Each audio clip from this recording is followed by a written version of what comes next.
Meu nome é Inácio, eu sou filho da paciente Regina Rangel e vou contar um pouco a experiência dela do AVC que ela teve e o tratamento com procardíaco.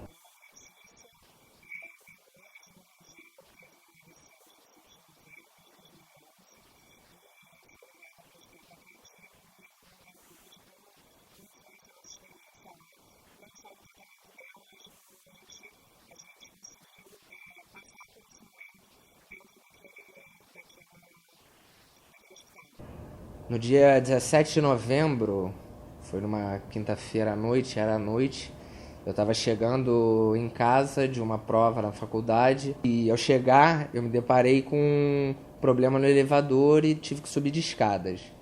Assim que eu cheguei, a minha mãe tinha acabado de chegar também e ela estava um pouco tonta, não estava conseguindo fazer o café. Ela ia fazer café e não estava conseguindo. Isso era por volta de 7h30 da noite.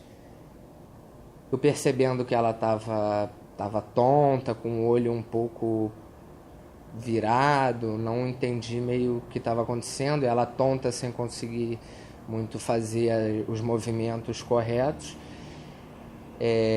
Aí eu pedi para ela deitar, né? Assim que ela deitou, eu pensei, bom, mãe, vamos ao hospital, vamos descer, que a gente precisa ir para o hospital. Só que aí a gente pensou, poxa, vai ter que ter dinheiro para o táxi. E nisso eu pensei, poxa, é algo muito sério, não é indo. A gente não deve ir de táxi, a gente precisa de uma ambulância, eu preciso de um médico aqui em casa. Aí nisso eu pensei, bom, vou olhar na internet, e até joguei no Google, emergência procardíaco, olhei o telefone e liguei. Aí liguei, solicitei uma ambulância com urgência, expliquei o caso. Nesse momento, que eu já desconfiava que poderia ser um AVC, pois eu já tinha tido uma experiência com meu pai em uma outra circunstância, mas aí foi um outro tipo de AVC. A ambulância chegou dentro de mais ou menos 20, 25 minutos. E assim que ele chegou e foi fazer foi medir a pressão dela, aí ele constatou que estava 22/12. Nisso que ele me falou, ele ficou até um pouco assustado. Eu percebi que ele ficou, assim, ele percebeu que era algo sério realmente, que era algo voltado da parte da hipertensão mesmo. E aí ele me falou, olha, eu tô suspeitando que ela tá fazendo um AVC. Aí eu lembro que eu falei, eu também.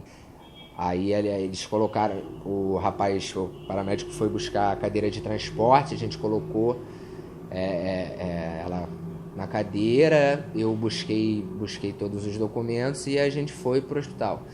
A gente chegou lá dentro de 20 minutos e assim que eu cheguei, a minha irmã e minha namorada já estavam lá, aguardando, né? Eu cheguei no Procardíaco, minha mãe já estava indo para lá. O meu irmão que socorreu ela em casa, eu não tava aqui. E eu cheguei e fiquei esperando os dois lá. Ela foi imediatamente fazer uma tomografia. O paramédico que cuidou dela trouxe pra gente o retorno da tomografia. O neurologista que cuidou da parte clínica dela lá, o Dr. Aquiles, que cuida até hoje, na verdade, ele foi o primeiro a olhar a tomografia e entrar em contato com o doutor Aversa, que foi o médico que chegou rapidamente ao hospital para fazer a cirurgia da minha mãe, que era realmente necessária, por conta da hemorragia que ela teve próxima ao cerebelo. Ele chegou e falou, olha, ela está com uma hemorragia muito importante, até esse termo que ele usou, muito importante, na região de trás da cabeça. A gente tem medo que possa estar comprimindo o tronco cerebral. E até explicou pra gente que aí é responsável pelas funções vitais, então ela precisa de uma cirurgia de urgência. A gente chamou, já solicitou o médico, ele já está a caminho e já vamos fazer todos os preparativos para fazer a cirurgia. A rapidez do socorro dela, né, e de todo o atendimento dela foi imprescindível. Isso não só os próprios médicos do Procardíaco disseram pra gente, mas a gente mesmo já sabia que a grande possibilidade da gente passar o melhor possível por esse acidente que foi o AVC dela seria a rapidez no socorro, no procardíaco. Durante todo o processo, acho que o mais importante foi essa essa atenção, né, essa preocupação que os profissionais dali tinham de ver a gente também, né, familiar, e não só a minha mãe, que era paciente. Então, a gente conseguiu ali uma segurança, uma tranquilidade que era muito difícil naquele momento por conta da própria situação que a gente estava passando. A gente aguardou o tempo todo lá e a cirurgia terminou por volta de 5 horas da manhã. Assim que terminou, ele veio nos comunicar que tinha sido um sucesso e que agora precisaria, às 48 horas depois do AVC, isso eu tinha já em mente, que eu lembrava quando aconteceu com meu pai, apesar do AVC dele ter sido um AVC isquêmico, eu sabia que eu tinha essa noção das 48 horas posteriores, que eram bem importantes para a evolução do quadro. Conversou com a gente, a cirurgia foi o melhor que poderia ter sido, assim como toda a recuperação dela depois, né, que era a grande preocupação.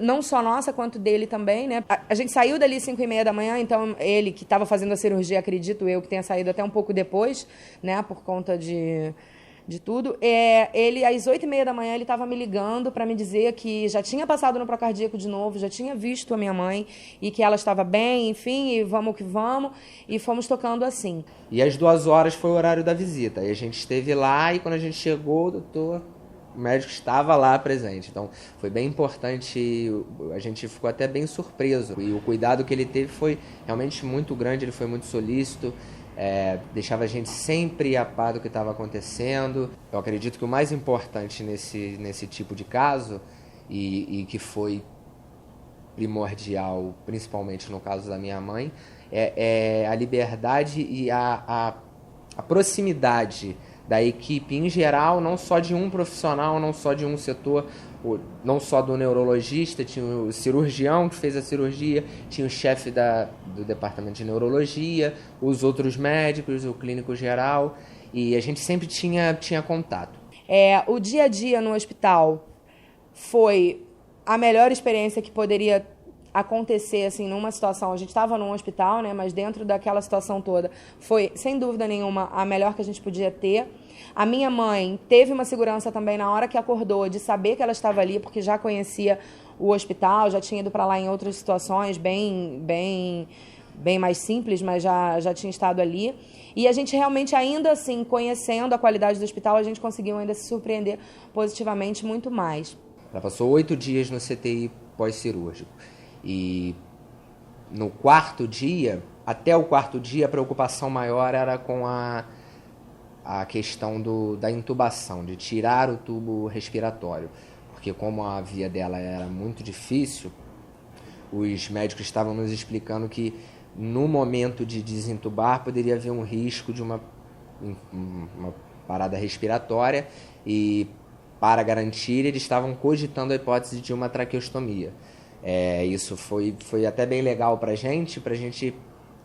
A gente lutou muito, a nossa família tem uma fé muito grande, a gente é budista, e a gente direcionou a nossa oração e a nossa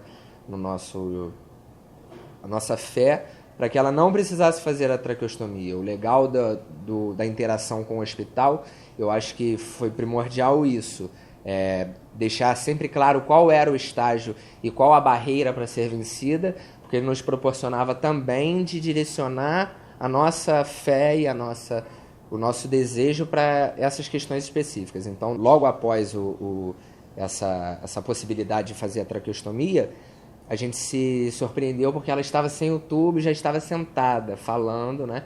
Então foi bem legal, porque foi, de certa forma, uma surpresa. E foi no dia que meu irmão chegou da Inglaterra, então foi uma festa.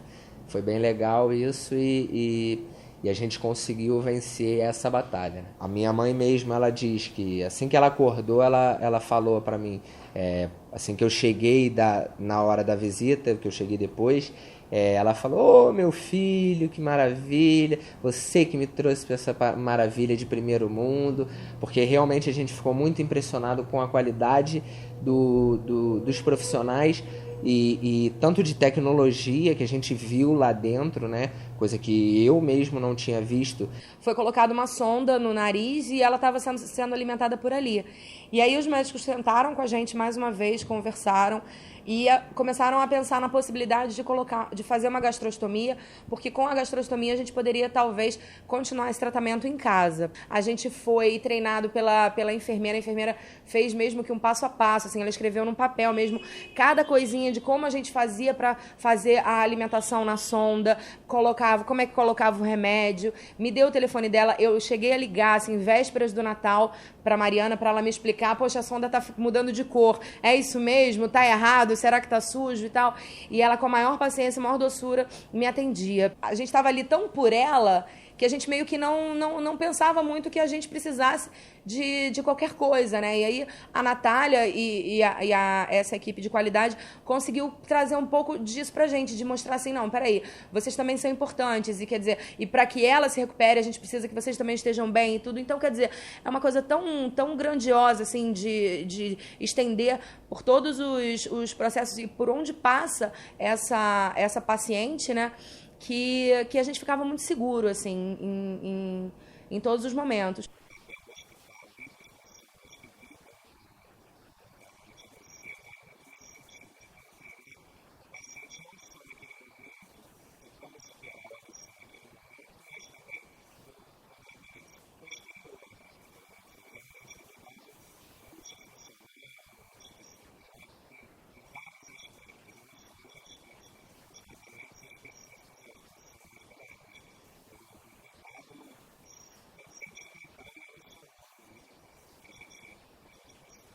Cerca de um mês e meio depois, eu fui até chamado pelos profissionais para ter um bate-papo lá no hospital, em que eu pude externar, né, todo o cuidado e todo como foi o processo da nossa parte, né, enquanto paciente e a família do paciente. Então, essa é a famosa Regina Rangel. Maravilhosa. Agora fala aí um pouquinho, mãe. Conta como é que foi. Bem, eu não me lembro do começo, né? Não tenho assim lembrança de dor, de nada. Tudo que eu queria era sair dali, né? Realmente queria sair. Agora, eu estava no primeiro mundo mesmo. Estava num lugar que sabia que o que eu precisasse na hora ia ser suprido, né? Enfim, foi maravilhoso saber que podia contar com qualquer tipo de ajuda, né? A parte da enfermagem, dos médicos, psicólogo, psiquiatra, fono, fisioterapeuta, nutricionista, enfim. Você é carinhosa. Muito carinho, muita atenção, muito cuidado, todos os aspectos. Então, estou tendo mais coragem para enfrentar e estou mais relaxada, né? Mais tranquila. Acho que o bom é isso. Isso aí.